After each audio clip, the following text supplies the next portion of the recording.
इन हिंदुओं को धर्म बचाना ही है तो अपने हिंदू धर्म का प्रचार प्रसार करो। तुम मुस्लिम धर्म की नफरत करने से क्या तुम्हें मिल रहा है? ना नेता मुसलमान का मरता है, ना नेता हिंदू का मरता है। अगर मरता है तो वो गरीब मरता है, वो रिक्शा वाला मरता है, वो ठेले वाला मरता है, वो मजदूरी वाला मरता है, वो सड़क पर झाड़ू लगाने वाला मरता है। मैं मुस्लिम धर्म के लोगों से भी कह रही हूँ कि धर्म के चक्कर में अपने बच्चों को अनाथ मत करना, अपनी बीवियों को विधवा करने मत निकल पड़ना कि तुम कल को इस आयोजन में जाकर के लौट के ही ना हो, क्योंकि घर में तुम्हारा एक परिवार है, वो इंतजार कर रहा है। तो इस धर्म को बचाने से पहले अपना घर बचाइए, अपने बच्चे बचाइए, अपनी शिक्षा, अपना स्वास्थ्य, अपना रोजगार बचाइए। इससे आपकी तरक्की होगी। धर्म, जिसका धर्म से फायदा हो वो धर्म बचाए। कटोगे और बटों की बात कर रहे हो तो तुम ऑलरेडी यार 6743 जातियों में बटे हुए हो, और कितना कटने बटने की बात करोगे? 6743 जातियों को पहले एक करके दिखाओ। 6743 जातियों को पहले उनके बराबरी का हक तो दे दो। 6743 जातियों को पहले उनके हक का सम्मान तो दे दो। उनकी बहन बेटियों की जो आबरू आज तक आपने लूटी है उसका हिसाब तो दे दो। उनके पुरखों का जो आपने शिक्षा में, स्वास्थ्य में, रोजगार में, जमीन में, हर जगह उनका हक हड़पा है, उसका हिसाब किताब तो कर दो। पहले लेकर तो बैठो जरा कॉपी किताब पेन कि कितना हिसाब बैठ रहा है इन लोगों का, वो हिसाब करिए ना। पहले पुराना हिसाब ही ना होगा भी तो तुम नया कह दोगे। तो बटोगे कटोगे कहने वाले ये पूछे जरा कि भंगी ही जो क्यों सीवर में उतरता है, ब्राह्मण क्यों नहीं उतरता, क्षत्रिय क्यों नहीं उतरता, ठाकुर क्यों नहीं उतरता, वैश्य क्यों नहीं उतरता, और जातियां क्यों नहीं उतरती, क्यों नहीं उतरती? बटोगे तो कटोगे जरा कहने वाले ये भी तो बताएं कि हिस्सा हम भी बांट रहे हैं। चल भाई तू बार बार मरता गिरता है, इसमें उतरता है, हम भी उतर जाएं एक बार। ब्राह्मण से भंगी की शादी क्यों नहीं हो रही, क्षत्रिय से चमार की शादी क्यों नहीं हो रही, क्यों नहीं दे रहे आपस में एक दूसरे को बेटी? अभी 80-20 की लड़ाई वाले लोगों ने कल ही जो है मुझ काट ली। किसी मुसलमान ने मुझ काटी है? किसी मुसलमान ने मुझ काटी है? 80-20 के ही अंदर वाले 80 वाले ही अपने ही 80 वाले दलित आदमी को जो गटर में जब मर जाता तो उसकी लड़ाई नहीं लड़ते, उसकी बात नहीं करते, कहते रहे तो मरने के लिए पैदा हुआ है, उसका दर्द नहीं करते। जिस दिन इस देश के अंदर वाल्मीकि की जगह कोई ब्राह्मण मर जाएगा, कोई जनरल मर जाएगा ना गटर में उतरते, उस दिन इस देश के अंदर मशीनें आ जाएंगी। लेकिन क्यों नहीं आ रही हैं आज? क्योंकि इसलिए नहीं आ रही क्योंकि दलित की जान कोई ज्यादा थोड़ी है। गटर के अंदर बहुत सारे कीड़े मकोड़े मर रहे हैं, एकाधिक दलित मर गया तो क्या फर्क पड़ता है यार? कटोगे बटोगे जो नारा दिया वो दलितों को दिया है कि हिंदू धर्म के लिए आगे आ जाएं, लड़ाई लड़ें, दंगा करें। पूरी मीडिया छाती पीट पीट कर हो रही है, हाय रे मर गया, हाय रे मर गया। इतने सारे दलित ओबीसी आज तक मरे, किसी की छाती में दर्द नहीं हुआ। तुम्हारा क्या भला है धर्म बचाने से? धर्म बचाने से धर्म के ठेकेदारों की दुकानें चलती हैं, और राजनीति के आयोजनों से राजनीतिक वालों को फायदा होता है। ये गरीब जनता को क्या फायदा होता है? ये गरीब जनता काहे के लिए मारी जा रही है, क्यों भागी जा रही है? तो ये जो तुम्हें जुनून चढ़ा हुआ ना धर्म बचाने का, अरे धर्म बाद में बचा लियो, पहले जाकर देखो जरा घर में रोटी नहीं बच रही है तुम्हारे घर में, रोटी कितनी महंगी हो गई। अरे धर्म बाद में बचा लियो, पहले देखो अपनी बहन बेटियों की सड़कों पे वो इज्जत उनकी सुरक्षित है कि नहीं है। धर्म बाद में बचा लियो, पहले ये देखो कि तुम्हारे हिस्से में कहीं जमीन है नहीं है देश के अंदर, या अभी भी जमींदारों पे सारी जमीन है, या देश के जो टाटा बिरला अडानी अंबानी इन्हीं पर जो है सारी जमीन है कब्जे में है। तो जितने भी ये धर्म बचाने वाले हैं ये फटीचर है, इनके पास कुछ नहीं है, खाने के इनके लाले हैं। ये जाकर के तलवार लहराकर बेटा कह रहा है धर्म बचाऊंगा, घर जाकर देखो तो उसके कच्चे में 50 छेद निकलेंगे। जब हिंदुओं की यात्रा निकलती है तभी ऐसा क्यों होता है? क्योंकि हिंदू ऐसा चाहते हैं। होती है। नहीं, हिंदू ऐसा चाहते हैं कि हिंदू और हिंदू के नाम पर जो इनोसेंट लड़के हैं, जो बेरोजगार लड़के हैं, जो नशेड़ी लड़के हैं, वो इसका आसानी से शिकार बन जाते हैं, क्योंकि वो ना शिक्षित होते हैं, ना जागरूक होते हैं, ना इतने समझ होती है, ना विवेक होता है। उन्हें जब पूरी दुनिया उन्हें धुतकारती है, लेकिन जैसे ही आयोजन में जाते हैं तो पुलिस को भी वो आंखें दिखा देते हैं, क्योंकि पुलिस भी उनके नीचे आ जाती है, कहती है आइए साहब आइए। आपने कांवड़ मेले में भी देखे होंगे कि जो पुलिस जो है इन चरस पीने वाले, गांजा पीने वाले, नशा करने वालों को पुलिस जो लाठी से स्वागत करती है, लेकिन जैसे ये कांवड़ लेने जाते हैं तो पुलिस क्या करती है, इनके फूल बरसाती है।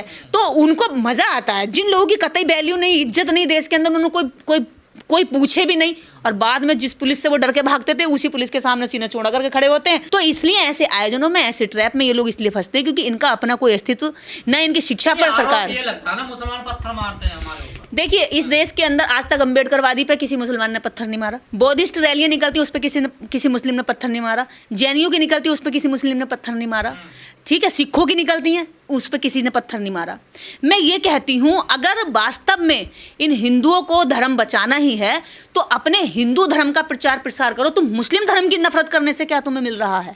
लेकिन वो क्या करेंगे, वो ये सोचते हैं कि यहाँ हिंसा फैले, कमजोर इधर से भी मरे। देखो ना तो मजबूत मुसलमान मरता है कभी, ना मजबूत हिंदू मरता है, ना कभी मुसलमानों का धर्मगुरु मरता देखा होगा आपने रैलियों में, ना कभी हिंदुओं का धर्मगुरु मरता देखा होगा। ना नेता मुसलमान का मरता है, ना नेता हिंदू का मरता है। अगर मरता है तो वो गरीब मरता है, वो रिक्शा वाला मरता है, वो ठेले वाला मरता है, वो मजदूरी वाला मरता है, वो सड़क पर झाड़ू लगाने वाला मरता है, अगर मरता तो तेल बेचने वाला मरता है, सब्जी बेचने वाला मरता है। क्यों मरता है जानते हैं? धर्म का चाहे कोई सा भी व्यक्ति हो, मैं ये नहीं कह रही हूँ कि मैं हिंदू धर्म के लोगों को नसीहत दे रही हूँ, मैं मुस्लिम धर्म के लोगों से भी कह रही हूँ कि धर्म के चक्कर में अपने बच्चों को अनाथ मत करना, अपनी बीवियों को विधवा करने मत निकल पड़ना कि तुम कल को इस आयोजन में जाकर के लौट के ही ना हो, क्योंकि घर में तुम्हारा एक परिवार है वो इंतजार कर रहा है। तो इस धर्म को बचाने से पहले अपना घर बचाइए, अपने बच्चे बचाइए, अपनी शिक्षा, अपना स्वास्थ्य, अपना रोजगार बचाइए, इससे आपकी तरक्की होगी। धर्म, जिसका धर्म से फायदा हो वो धर्म बचाए, लेकिन आम जनता का फायदा उसके रोजगार से है, उसका एक घर अच्छा बनना चाहिए, उसके बच्चों को अच्छी शिक्षा, एजुकेशन होनी चाहिए, उस पर वो काम करे। लेकिन हिंदू कहते हैं हम डरे हुए हैं, मुसलमान कहते हैं हम डरे हुए हैं, एक दूसरे से बताइए। इस देश के अंदर अगर कोई डरा हुआ ना, वास्तव में इस देश के अंदर कोई डरा हुआ तो बीजेपी डरी हुई है, क्योंकि बीजेपी को पता अगर हिंदू मुस्लिम का एजेंडा फेल हो गया तो बीजेपी खत्म हो जाएगी।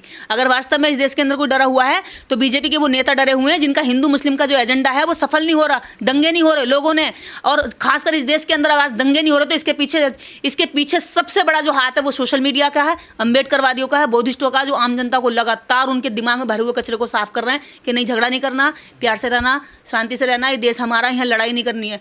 तो इस देश के अंदर मैं तो उन लोगों को, उन जागरूक लोगों को, ये यूट्यूब के उन चैनलों को मैं बधाई दूंगी जो मेहनत करके आम जनता में प्यार मोहब्बत ले जा रहे हैं, इनकी नफरत को बार बार जो है खत्म करने का काम कर रहे हैं। तो अगर कोई डर में है, खतरे में है तो बीजेपी है, उसके नेता हैं कि उनके दंगे, उनकी नफरत सफल नहीं हो रही। हिंदुओं को आगाह किया जा रहा है, एक रहोगे नेक रहोगे, बटोगे तो कटोगे। जो बटोगे तो कटोगे कहने वाले लोगों से जरा ये पूछना कि जब गटर में, सीवर में जब सफाई कर्मी उतरता है तो बटोगे कटोगे कहने वाले ये पूछे जरा कि भंगी ही जो क्यों सीवर में उतरता है, ब्राह्मण क्यों नहीं उतरता, क्षत्रिय क्यों नहीं उतरता, ठाकुर क्यों नहीं उतरता, वैश्य क्यों नहीं उतरता, और जातियां क्यों नहीं उतरती, क्यों नहीं उतरती?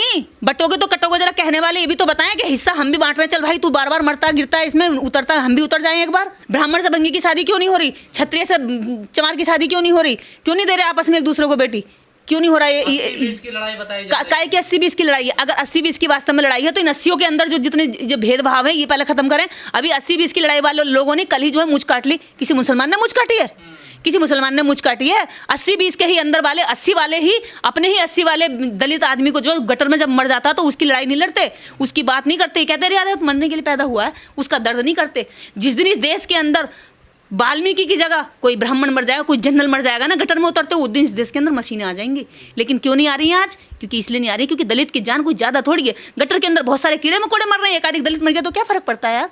उनको दिमाग में ये बात है। तो ऐसे लोगों को मैं ये कहना चाहती हूँ कि अगर तुम कटोगे और बटों की बात कर रहे हो तो तुम ऑलरेडी यार 6743 जातियों में बटे हुए हो, और कितना कटने बटने की बात करोगे? 6743 जातियों को पहले एक करके दिखाओ, 6743 जातियों को पहले उनके बराबरी का हक तो दे दो, 6743 जातियों को पहले उनके हक का सम्मान तो दे दो, उनकी बहन बेटियों की जो आबरू आज तक आपने लूटी है उसका हिसाब तो दे दो, उनके पुरखों का जो आपने शिक्षा में, स्वास्थ्य में, रोजगार में, जमीन में, हर जगह उनका हक हड़पा है, उसका हिसाब किताब तो कर दो पहले। लेकर तो बैठो जरा कॉपी किताब पेन कि कितना हिसाब बैठ रहा है इन लोगों का, वो हिसाब करिए ना पहले। पुराना हिसाब ही ना होगा भी तो तुम नया कह दोगे।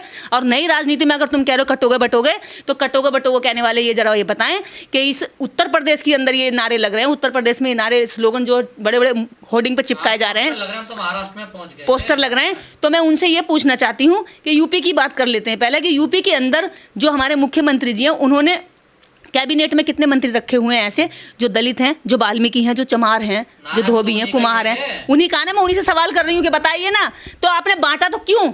आपने फिर हिसाब ही सही से नहीं बांटा और आप ऊपर से कह रहे हो अरे कटो बटोगे, तो आप ही खुद कर रहे हो। जो लोग 6743 जातियों में हजारों वर्षों से बटे हुए हैं, तुम लोगों ने गुलामी करी है, बाहर से आने वाले लोगों के साथ सेटिंग करी है, उन्हें देश पर कब्जा करने दिया है, और आज भी यही तरीके से इस्तेमाल करना चाहते हो दलितों को। कटोगे बटोगे जो नारा दिया वो दलितों को दिया है कि हिंदू धर्म के लिए आगे आ जाएं, लड़ाई लड़ें, दंगा करें। मैं कह देना चाहती हूँ सबसे खास बात दलित और ओबीसी आदिवासी को कि भैया हाथ जोड़ के अपील है, अपना घर बचा लो, धर्म बचाने के लिए इन्हें छोड़ दो। तो अब तो ब्राह्मण भी आ रहे हैं। पूरी पूरी मीडिया छाती पीट पीट कर हो रही है, हाय रे मरिया, हाय रे मरिया। इतने सारे दलित ओबीसी आज तक मरे, किसी की छाती में दर्द नहीं हुआ। जब आग फैलाओगे ना घर में, राहत इंदौरी जी का एक बहुत बड़ा शेर है कि जब लगेगी आग शहर में तो आएंगे कई घर जद में। यहाँ पर हमारा मकान थोड़ी है। तो भाई साहब यहाँ पे इस आग के अंदर ये नहीं है कि केवल जो है निर्देश का घर फूकेगा जिसको तुम, या किसी दूसरे का, यादव का घर फूकेगा, चमार का फूकेगा, वाल्मीकि का फूकेगा, ब्राह्मण का भी फूकेगा। जिस आग को तुमने लगाया उस आग की लपटें तुम्हारे घर तक जाएंगी। हिंसा भड़काने के लिए इन्होंने अलग अलग राज्य चुन रखे हैं। उत्तर प्रदेश में इन्होंने पूरा जोर लगाया हिंसा भड़काने के लिए बहराइच वाले मामले पर, लेकिन वहाँ हिंसा अच्छे से भड़क नहीं पाई। एक मिश्रा मर गया और बाकी जो है ये पता नहीं चल पाया। और हो सकता है अभी खुलासा हो तो पता चला कि मिश्रा को किसी इन्हीं के ही आदमी ने मारा हो, क्योंकि अभी तक पता नहीं चला कि मारा किसने है, अपराधी का पता नहीं चला है। और उसमें एक लड़का वीडियो में बोल भी रहा है कि भाई अगर हमें और थोड़ा सा टाइम मिल जाता तो हम बढ़िया करके कर देते, हमें सीओ ने धोखा दिया है, हमें मतलब दंगा करने का टाइम पूरा मिल नहीं पाया। तो ये जो दंगा यहाँ यूपी में कराना चाहते थे, यूपी में सक्सेस नहीं होया, तो अब ये बिहार में चले गए। बिहार में प्रशांत कुमार बहुत जोर लगा रहे हैं, लेकिन हो नहीं पा रहा, मीडिया पूरा जोर लगा रही है, हो नहीं पा रहा। तो अब गिरिराज सिंह जी को छोड़ा है, नया जमुरा छोड़ा है कि भैया जाइए, आप जो है आपके हाथ में दे रहे हैं, जो ज़्यादा दंगा करा सकता है वो बढ़िया मंत्री और वो बढ़िया सांसद बीजेपी का कहलाएगा।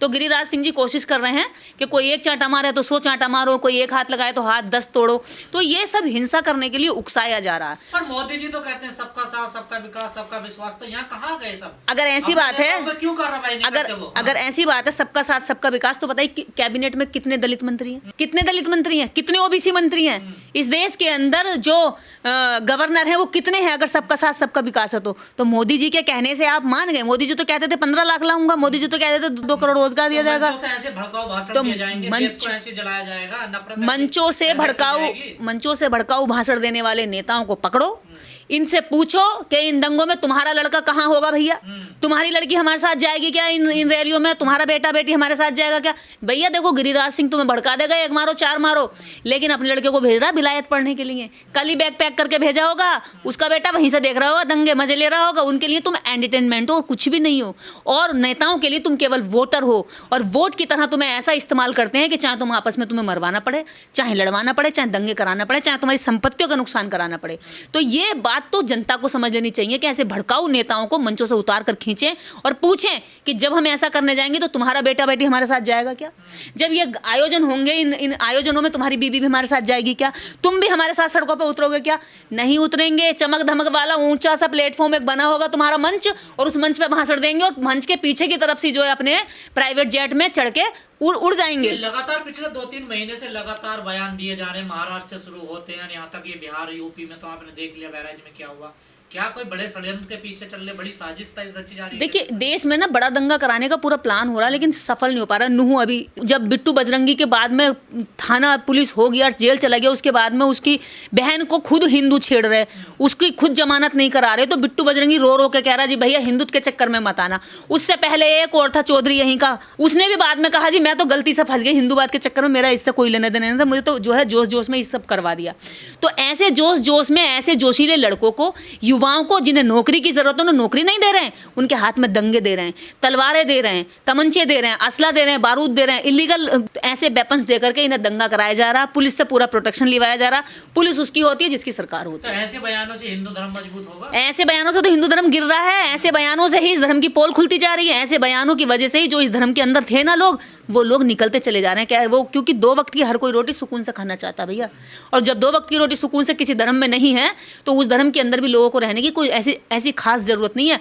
ये धर्म रोटी नहीं दे रहा, ये धर्म उनके बच्चों को ना शिक्षा दे रहा, ना ये रोजगार दे रहा, ना ये उनकी बहन बेटियों को सुरक्षा दे रहा। गिरिराज कभी कहते हैं मुसलमानों को पाकिस्तान भेजो, कभी कहते हैं कि एक के बदले 100 मारो, क्या करना क्या चाहते हैं? देखिए ऐसे ये जो नेता होते हैं बहुत घटिया क्वालिटी के नेता होते हैं। इनके पास ना देश की जनता का कोई मुद्दा होता है, ना प्रोग्रेस का कोई मुद्दा होता है, ना इनके पास नेशनल ना इंटरनेशनल ना देश की अंदरूनी समस्याओं का कोई मुद्दा होता है, ना इनके पास कोई समाधान होता है। कैसे बन जाते हैं, सांसद कैसे बन ये इसी आधार पर बीजेपी उनको मंत्री बनाती है। जितना ज्यादा बकवास, जितना ज्यादा हिंदू मुस्लिम कराने वाला, नफरत फैलाने वाला व्यक्ति होगा, उसकी यही पहचान होगी कि उसको अच्छे प्रमोशन मिलेंगे बीजेपी के अंदर। आप जितने ज्यादा बलात्कारी होंगे, जितने ज्यादा आप पर केस लगे होंगे, आप बीजेपी में चले जाइए, वॉशिंग मशीन से धुल करके आप काला कौवा जाओगे, वहां से सफेद हंस होकर भेजेंगे वो आपको। देखिए गाने या स्लोगन या कोई भी भाषण जो मंचों पर दिया जा रहा है या रैलियों में आयोजनों में बोला जा रहा है, अगर उसकी मंशा हिंसा भड़काने की है, अगर उसकी मंशा जनता में नफरत फैलाने की है, तो वो जरूर उसका रिजल्ट हिंसा में आएगा। आप देखते होंगे कि बौद्धिस्टों के कितने सारे आयोजन होते हैं, कार्यक्रम होते हैं, कितने शांति तरीके से चलते हैं, पीसफुली चलते हैं। अम्बेडकरवादी भी आंदोलन करते हैं, कभी इनकी आंदोलन में तलवार नहीं होगी, तमंचा नहीं होगा, असला बारूद नहीं होगा, किसी को गाली देने वाले स्लोगन नहीं होंगे। राइट्स के स्लोगन होंगे, लेकिन किसी को नीचा दिखाने वाले, किसी को गाली देने वाले, या किसी को मारो काटो के काटेंगे, और अलग अलग तरह के जो स्लोगन ये देते हैं, हिंसा भड़काऊ, तो ऐसे स्लोगन अगर होंगे तो देश के अंदर नफरत फैलेगी। और ऐसे स्लोगन पर सुप्रीम कोर्ट को संज्ञान लेना चाहिए, देश की जुडिशरी को ध्यान रखना चाहिए, देश के जो विपक्षी नेता हैं, जो तमीज के नेता हैं, उनको इस बात पर संज्ञान लेकर के बोलना चाहिए कि ये गलत तरह की राजनीति, ऐसी घटिया राजनीति को खत्म करने के लिए। हिंसा होती है तो गरीबों के घर जलते हैं, देश की संपत्ति नष्ट होती है, उनका क्या कसूर होता है बेचारों का? मैं यही तो पूछना चाहती हूँ, छोड़ने पड़ जाते हैं। मैं यही तो पूछना चाहती हूँ उन गरीबों से कि तुम्हारा क्या भला है इन आयोजनों से?